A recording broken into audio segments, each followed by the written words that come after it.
The first thing Sergeant Dara Voss noticed about the facility was the sound. Not the firefight crackling 2 clicks east.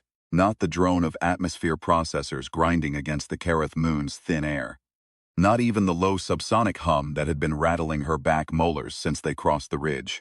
It was something underneath all of that. A rhythmic, wet percussion, like knuckles rapping the inside of a drum, steady as a heartbeat, coming from below the ground.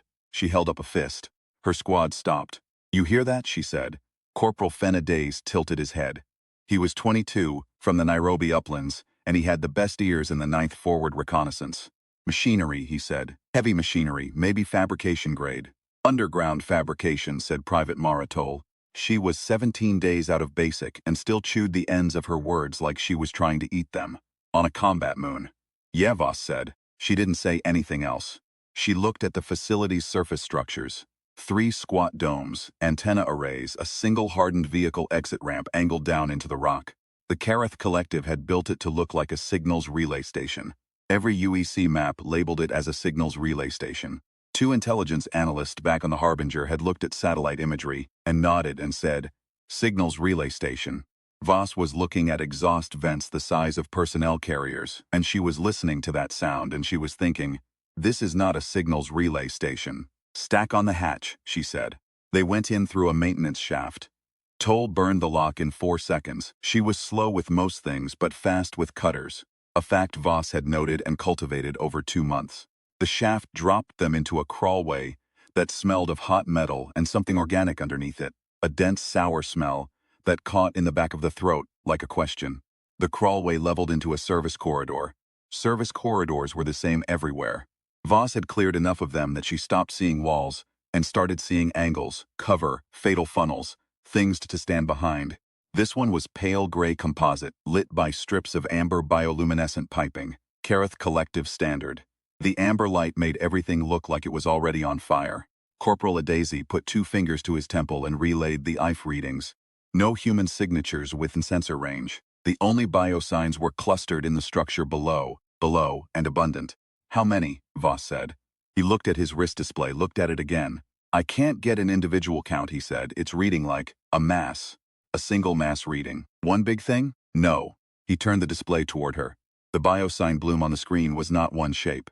It was a dense, roiling cluster. Hundreds of small readings packed so close together, the sensor could not parse them into individuals. More like a colony, or a factory floor.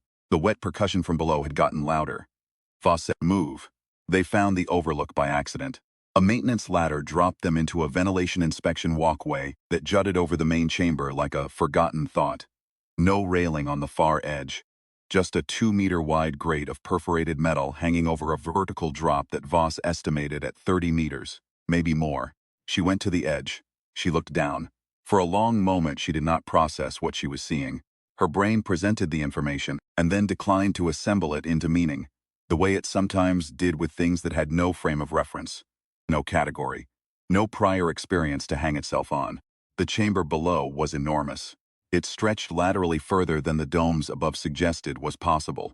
She realized the facility extended into the rock on both sides, honeycomb bored into the moon's crust. The floor was divided into long parallel bays, each one lit by the same amber bioluminescence, each one's busy. The Kareth called them Neth. Human soldiers, the ones who had survived contact, called them other things. Most of those words were short and ugly, and said with the particular emphasis of people who had watched friends die. They were roughly bipedal. They stood perhaps a meter at the shoulder, with a forward hunch that dropped their long upper limbs almost to the ground. Their skin was the color of old graphite, heavily ridged along the back and crown, smooth and pale at the throat and underbelly. Their eyes were double-lidded, the outer lid translucent, and they moved with a certain mechanical purposefulness that looked rehearsed, like animals that had been trained to mimic intent. But Voss had fought Neth in the open. She had seen them in packs, in tactical configurations, in berserker charges across contested ground. She had never seen them like this. They were on tables. Row after row after row of tables, each one occupied by a Neth at some stage of, she searched for the word, construction, assembly. They were being built. At the near end of each row, collective technicians worked with instruments she didn't recognize. The technicians were Kareth. The other kind, the intelligent kind, The ones who started this war and designed its weapons and sent the Neth in ahead of them like a tide. They wore environment suits the color of dried blood and moved between the tables with an efficiency that nauseated her, making small adjustments, administering injections, checking readouts on devices that clung to the Neth's skulls like barnacles. At the far end of each row, the Neth stood up and walked away. They walked away down a corridor that led. Voss traced it with her eyes to a sealed heavy door, a staging area, an armory maybe, a launch bay. "Oh," said Toll very quietly from behind her. "Yes," said Voss. "They're making them here. Yes. They've been. This whole time we've been fighting them and they've been. Yes." Voss stepped back from the edge. She was running math in her head. The kind of math you learned to do automatically after enough engagements. Numbers, timing, distances, probabilities. The math was not coming out well. "How many do you count in there?" Adaze had his optics pressed to the edge of the grate. "Active tables, visible from here. I'm counting 60-70 table stations. But this chamber extends. I can't see the far end. Could be double that, could be more. Each table, one Neth. Each cycle, however long a cycle took, one more Neth walking out that sealed door and into whatever staging area waited beyond." She thought about the firefight 2 clicks east. Alpha Company, 8 squads, pinned down in the dry riverbed, calling for fire support they weren't getting because the orbital assets were redirected to the main theater. 8 squads. Roughly 90 people. She thought about what was behind that sealed door. "We need to call this in," Adaze said. "We can't," Voss said. "We're in a signal shadow. Rock on 3 sides and collective jammers on the 4th. I couldn't raise Harbinger if I had a line of sight relay." She paused. "Which I don't. So we pull back to the ridge and call from there. By the time we pull back to the ridge, make contact, get someone to authorize a strike package, and wait for the strike package to arrive." She looked over the edge again. The rhythm of it was almost hypnotic, that steady progression from one end of the table to the other, horizontal to vertical, inert to walking. By then there are another 50 of those things in that staging area. Silence. The wet percussion continued below. Toll said, "We could destroy it." Voss and Adaze both looked at her. "3 of us," Adaze said. "I'm not saying it's a good plan," Toll said. "I'm saying it's a plan." Voss had grown up in a place where the ground was always shifting. Geological instability, subsidences, old mining collapses that swallowed roads overnight. She had grown up understanding, viscerally, that structures were temporary, that the ground was borrowing you its surface for a while, and might ask for it back without notice. She had grown up with a specific intuition for load-bearing things, which walls were holding what up, which columns were doing real work, which foundations were performing, and which were genuinely structural. She looked at the chamber below her with that intuition running. The facility was bored into rock. That meant the rock was doing work. The roof of the chamber was not a manufactured arch but a natural one, held up by the surrounding strata. The amber bioluminescent piping fed into junction nodes at intervals. Power and light and probably life support, all routed through the same junction points. The tables themselves were anchored to the floor in rows, and the rows were connected by a single articulated rail system that ran along the ceiling. The delivery mechanism, probably, for whatever the technicians were injecting. Destroy the rail system, you stop the assembly process. But the Neth already on tables would still complete their cycle eventually, manually. Destroy the junction nodes, you kill the lights and life support. But Neth operated fine in the dark. Voss knew this the hard way, and collective technicians would be in environment suits. Destroy the natural arch. She looked at the ceiling. The rock above the chamber, visible through the bioluminescent haze, was striated, sedimentary, layered, and she could see from here the fracture lines running along the strata. Old fractures, geological age, the moon's history written in stress lines. The arch was holding because the load was distributed. Disrupt the distribution, and the arch would do what arches do when their keystones fail. She had 4 shaped charges in her kit. Standard engineering demolition carried for breach ops. Each one was designed to cut through composite doors and reinforced bulkheads. Against rock, against fractured sedimentary rock with pre-existing stress lines, they would do something considerably more significant. "I need to get down there," she said. "Voss," Adaze said. "Not on the floor, on the walls. There's a service ledge on the east face, you see it? Maintenance access for the bioluminescent nodes. If I can traverse that to the main arch support. There are 100 Neth down there. They're horizontal. They're on tables. Half of them aren't even conscious yet." She was already calculating the route. The maintenance shaft they'd use to enter, fed down to a secondary corridor that should parallel the chamber's east wall. If there was a node access hatch at the far end, and there usually was, because whoever designed these facilities always put the maintenance access where a person could actually reach it. She could get onto that service ledge without going through the floor at all. I set the charges on the arch support columns. We are back on this walkway before the first one goes. And the people down there, Toll said. The collective technicians. Voss looked at her for a moment. Toll's 17 days out of basic. She still had things to work through. They built this, Voss said. They built this and they sent what it makes at us. At Alpha Company in that riverbed. At everyone. She paused. They're not going to stop. Toll nodded, slow and once, like she was nailing something shut. The service ledge was there. Voss had been doing this long enough to have learned a particular gratitude for the moments when the thing you counted on turned out to actually exist. The hatch was at the end of the secondary corridor, exactly where logic said it should be. The ledge beyond it was 40 centimeters wide, not comfortable, but manageable. And Kareth facility designers built for Kareth proportions, which were narrower than human. She had more room than they would have. She went alone. That was the protocol, and also the arithmetic. If something went wrong, she needed a days and Toll on the walkway, able to move, able to call contact and run. She needed someone to make it back to the ridge. She edged out onto the ledge. The chamber opened below her like a held breath.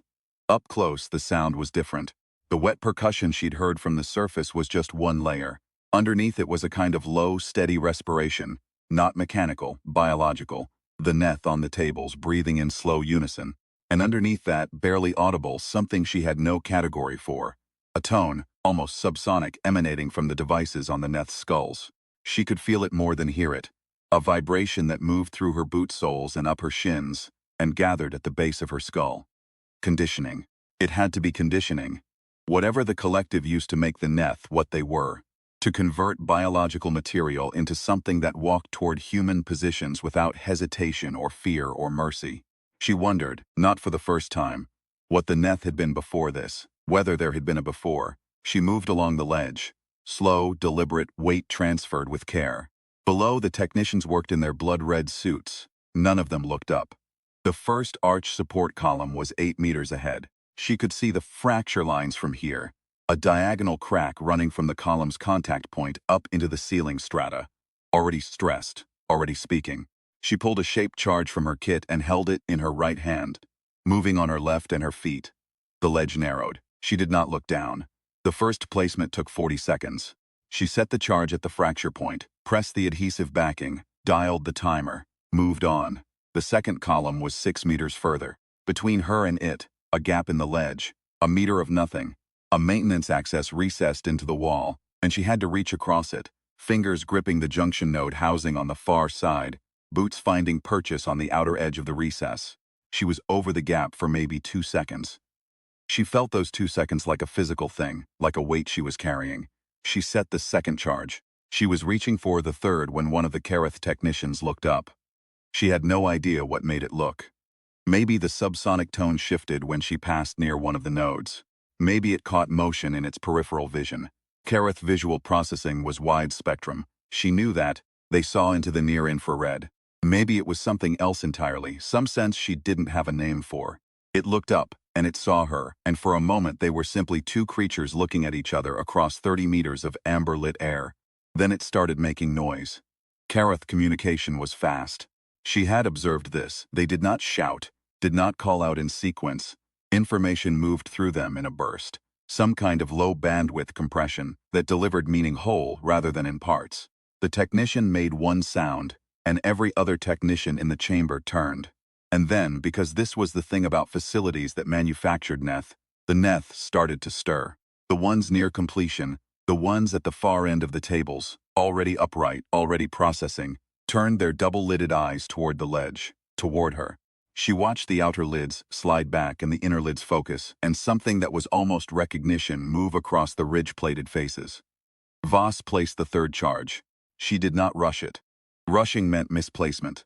Misplacement meant a charge that fractured the wrong thing, and the arch didn't go, and she was dead up here, and Alpha Company died in that riverbed.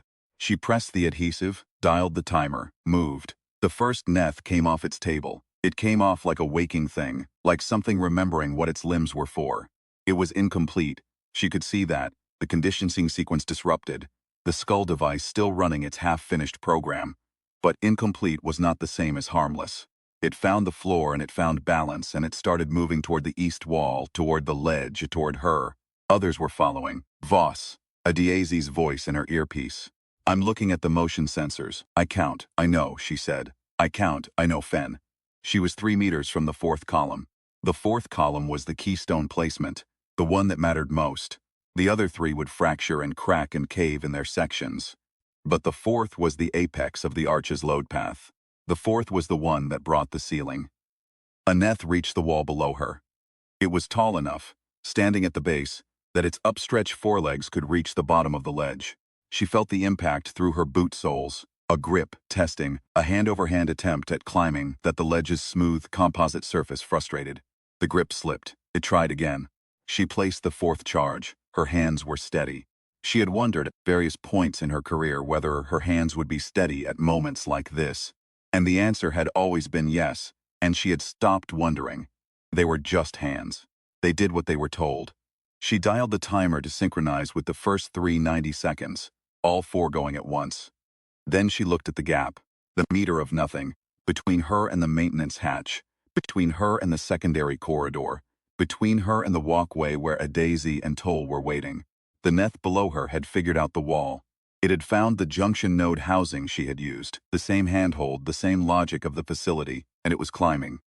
Voss, Toll's voice now. The hatch. The maintenance hatch is opening. Not the hatch she'd come through. Another hatch, somewhere below. She could hear it. The pneumatic hiss, the seal breaking, the staging area door. The ones that had already completed their cycle, the ones already made, already ready. She looked at the gap. She jumped it. She landed badly. Left foot found the ledge. Right foot did not, and for a moment she was hanging by her left leg and her right hand, and the friction of her chest against the wall, and the 30 meters below her was not a distance anymore but a feeling, a specific cold feeling in the sternum. She found her right foot. She found her right hand's grip. She stood, moved to the hatch. Behind her the Neth had reached the ledge. She pulled the hatch and dropped into the corridor and ran. The maintenance corridor back to the inspection walkway was 60 meters. She covered it in 11 seconds. She knew the exact time because she was counting her charges down and the count gave her something to measure against. 60 meters, 11 seconds, 79 seconds remaining. She came up through the access hatch onto the walkway. Adaze had his weapon on the far end of the walkway, covering the access ladder, watching for anything coming up from below. Toll was at the hatch, and she grabbed Voss's arm and pulled, and said nothing because there was nothing useful to say. Up the ladder, Voss said. Go, both of you. The Neth from the staging area, Adaze said. They're going to be in the surface domes before. I know, go. They went up the ladder. Voss went last. She pulled the walkway access hatch closed above her. It would slow nothing, by 5 seconds at best, but 5 seconds was 5 seconds. The crawlway. The maintenance shaft. The cold thin air of the Kareth moon slapping her face as she emerged onto the surface. The Neth from the staging area were already coming up the vehicle ramp. She counted 6, then 9. Then she stopped counting and started running. The shaped charges went off 43 seconds after she cleared the maintenance shaft. She felt it before she heard it. The ground moved, not in the sharp, violent way of a conventional explosion, but in the slow way of something large shifting its weight, a settling, a resignation. The domes buckled. The antenna arrays went sideways. The rock cracked along stress lines that had been waiting, geological patience, millions of years of waiting. And the arch failed in sections, each section triggering the next, and the chamber beneath the facility folded into itself with a sound like the moon clearing its throat. She was running. The Neth were running. 2 of them were between her and the ridgeline, and she put both down without breaking stride. The motion almost choreographic. At this point, the muscle memory doing the work while the rest of her brain dealt with the geometry of the ridgeline and the continued ground movement and the question of whether the collapse was going to propagate along the bored tunnel systems toward her position. It did not. The facility made one more sound, a deep, sustained groan that dropped below audible range and became simply pressure felt in the teeth and then was quiet. Voss reached the ridgeline. Adaze was already there, on his comm talking fast. Toll stood a meter behind him, watching the place where the domes had been. There was dust rising from the collapse, a slow gray pillar of it, climbing against the moon's pale sky. Voss stood next to Toll. How many do you think were in there? Toll said. In the chamber? 100 complete, or near complete, another 60, 70 on the tables. Voss did the math differently now. The other math, the kind you did after. Maybe 150. That's, Toll stopped. Started again. That's a lot. Alpha Company is 90 people, Voss said. Toll was quiet for a moment. Then she said, how did you know the arch would go? I didn't know. I assessed. She looked at the dust pillar. There's a difference. The debrief took 3 hours. It took place aboard the Harbinger, in a conference room, with a table that was trying to be imposing and a viewport that looked out at the Kereth moon, rotating slowly in the middle distance. The small gray disk of it, unremarkable from here. No visible sign of what had happened on its surface. The intelligence officer doing the debrief was named Captain Osaro, and he was clearly dealing with the specific discomfort of someone who has just learned that the thing he categorized as a signals relay station was in fact not that. The facility type has been redesignated in our records, he said. We're calling it a synthesis array. Sure, Voss said. Based on your description of the production methodology, combined with signals intercepts we've been misreading for. He paused. He had the particular expression of a man revising a number upward in real time and not enjoying the number he was landing on. For approximately 8 months. 8 months, Voss said. We believe there are between 12 and 17 similar facilities in the contested zone. Voss processed that. How many Neth have you been attributing to battlefield resupply? Standard unit rotations? Most of them, Osaro said. Until now, she sat with that for a moment. The shape of the war looked different if she tilted it slightly. The way an image looked different depending on which part of it you focused on. They had been thinking about Neth as a resource, as something the collective deployed from some distant reserve and had finite quantities of. And all along the reserve had been underground on moons just like this one, busy with its wet percussion, doing its patient, terrible work. The other facilities, she said. We're reprioritizing orbital assets. The other facilities, she said again, are going to be harder, now that they know we know. Osaro nodded slowly. Yes. What are you going to do about that? He looked at her. He looked at Adeze and Toll, who were sitting on either side of her. The three of them still carrying the dust of the Kereth moon in the folds of their gear. We're forming a specialized unit, he said. Facility assessment and interdiction. Working methodology similar to what you demonstrated today. He paused. I'd like to offer you the command. Voss looked at the viewport. The moon turned. She thought about what was underground. Not just on this moon, on 12 moons, 17 moons, however many moons the collective had quietly bored into, and fitted with amber light and assembly tables, and that subsonic conditioning tone. She thought about the rhythm of it, the patience of it. The collective had been making war the way a factory made product, steady, efficient, and in volume, and they had been doing it for years while human analysts looked at exhaust vents and wrote, Signals Relay Station. She thought about what it meant to have 4 shaped charges and good ears and an intuition for load-bearing things. Who's in the unit, she said. Whoever you choose. She looked at Adeze. He met her eyes and did not look away and did not offer an opinion, because he already knew what her opinion was going to be, which was one of the things that made him good at his job. She looked at Toll. Toll was still looking at the viewport, at the moon, with an expression that had moved past shock and past anger and was settling into something quieter and more durable, something useful, something that would still be there in 6 months, in a year, in all the long patient work of what came next. I want her, Voss said, nodding at Toll. Of course, Osaro said, and I want to see the full signals intercept archive, the 8 months of misreadings. She stood. Because if they built 12 facilities, they built them on a pattern, and if there's a pattern, it's in the data. The 9th Forward Reconnaissance was redesignated as the 1st Facility Interdiction Group, 3 days after the Kereth moon engagement. The redesignation came with a new unit patch, a silhouette of a fractured arch on a dark field, which the personnel of the 1st FIG took to calling, with the specific dark humor of people who had developed an intimate professional relationship with structural collapse, the keystone. Voss wore the patch and thought it was appropriate. The Signals Intercept Archive was 4 terabytes of misidentified data, and she worked through it the way she had been trained to work through clearance operations. Methodically, sector by sector, never skipping anything, because the thing you skipped was always the thing. Adeze worked with her, his talent for pattern recognition applied to radio signatures instead of terrain. Toll turned out to be extraordinary with spatial data. She could look at a topographic overlay, and the signals intercept locations, and see the geometry of a collective logistical network the way Voss saw Arch supports, as something with a shape and a weight distribution and specific points that bore the load. They found the pattern in the third week. The synthesis arrays were positioned at specific geological intervals. The collective had surveyed for sedimentary formations, for natural vaulting, for rock types that could be bored efficiently and would hold load. They were not randomly positioned. They were optimal, and optimal meant predictable. There are at least 23, Toll said, pointing at the map display.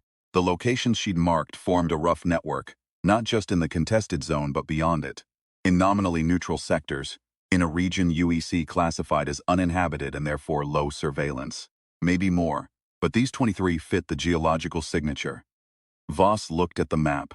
She thought about the 8 months. She thought about the analysts and their careful, wrong categorizations. She thought about Alpha Company in the dry riverbed, calling for fire support that wasn't coming. She thought about the facility she'd been standing over, looking down at those rows of amber-lit tables, and how her brain had declined to process what it was seeing because it had no category for it. That was the thing, she thought. That was the essential thing. Collectibles that human thinking didn't have categories for. Not because human thinking was slow, but because it arrived at the future from a different direction. The collective planned in deep time, in geological patience, in the long manufacturing rhythms of a civilization that had been making war for longer than humans had been making anything. They built facilities designed to be misidentified. They made weapons designed to be miscounted. They had been winning, in their patient way, for years. But you could not optimize for human intuition. You could not plan for the moment when a sergeant with an engineering demolitions background and an ear for subsonic tones stood on a grate over your perfectly designed facility and looked down and thought, Arch. The collective had built for analysts. They had not built for people. That was the miscalculation. That was always the miscalculation. The first FIG ran its first coordinated operation against 4 synthesis arrays simultaneously, 7 weeks after the moon engagement. 3 of the 4 were successful. The 4th hit a secondary tunnel complex that the signals data hadn't shown, and they pulled back and redesignated it, and Voss spent 4 days redesigning the approach methodology, and they went back and succeeded. The collective responded. They hardened the remaining facilities, added surface defenses, changed the entry profile of the subsurface architecture. Every adaptation the collective made was logical, well-designed, effective in the way that collective systems were always effective. And every adaptation was something Voss's people studied and found the load-bearing point of and pressed. It took 2 years and 3 months. The last synthesis array was on a moon that didn't have a name in the UEC catalog, a notation in the geological survey data, a dot on a star map. The first FIG called it Keystone, because naming things after your unit patch was the kind of thing you did when you had been doing the same dangerous job long enough to develop opinions about it. The last facility was the most hardened, the most defended, the most deeply bored into the rock. It took them 11 days to reach the overlook position. The chamber below was 3 times the size of the first one. Voss stood on the walkway with the DAs on her left and Toll, Captain Toll now, commanding her own insertion element, on her right. And they looked down at the amber light and the rows of tables and the wet percussion sound that had become, over 2 years, a sound she knew the way she knew her own heartbeat. What are we thinking, Adaze said. Not a question. A habit. South Arch support is the keystone, Voss said. The fracture lines run east-west, so the secondary collapse propagates toward the tunnel system. We want to go in from the north service shaft to avoid the propagation zone. She paused. Tell your people, anyone not clear of the surface infrastructure before the first charge goes is staying underground. Understood, Toll said. Adaze said nothing. He was already moving. Voss looked down at the chamber one more time. She had stood in this position or positions like it more times than she wanted to count. The amber light always looked the same. The tables always looked the same. The rhythm was the rhythm it had always been, she thought. The collective built this chamber in geological patience, and they thought it would stand for decades. They did not think about the sergeant who would come down the maintenance shaft with 4 charges and good ears. They did not think about what it meant to fight people who had grown up with the ground shifting, who had learned young that structures were temporary, who understood, viscerally, in their bodies, in the ways that mattered, that everything load-bearing had a point. She reached into her kit. She took out the first charge. She moved toward the ledge. The debrief for the last operation took 20 minutes. The war did not end that day. Wars don't end in a day. And the Kareth Collective was still out there, still thinking in the long, patient rhythms of its deep history. But the synthesis arrays were gone. The factory was closed. The thing they had been fighting, the thing that made what they had been fighting, was over. Voss was on the Harbinger's forward observation deck when she got the word. She was watching the last moon recede as the ship brought itself up to departure velocity, the gray disk shrinking against the backdrop of stars. A disease brought her a cup of something hot and sat beside her without being asked. Alpha Company, he said. Not all of them, some of them. The ones still alive, some of them, which was something. Yeah, she said. They put out an commendation for the original action, for you. They can keep it. That's not. They can keep it, she said again, without heat. What I did on that moon wasn't about a commendation. It was about math. He was quiet. They built something, she said. They built it carefully, and they were proud of it, and they thought it was going to work indefinitely. She looked at the shrinking moon. The problem with building something carefully is that a person who pays attention can see how it's built. And once you see how it's built, you can see how it falls, he said. Yes, the moon was a point of light now. Then it was gone, absorbed into the star field, indistinguishable from 1,000 other gray moons orbiting 1,000 other silent planets. The war would go on, in its other aspects, in other theaters, fought by other people who were learning their own specific things about the collectivism and its patient systems. But not here. Not this part of it. Voss drank her cup of something hot and watched the stars, and did not say anything else because there was nothing else that needed to be said. The math was complete. The arch was down. The factory was closed.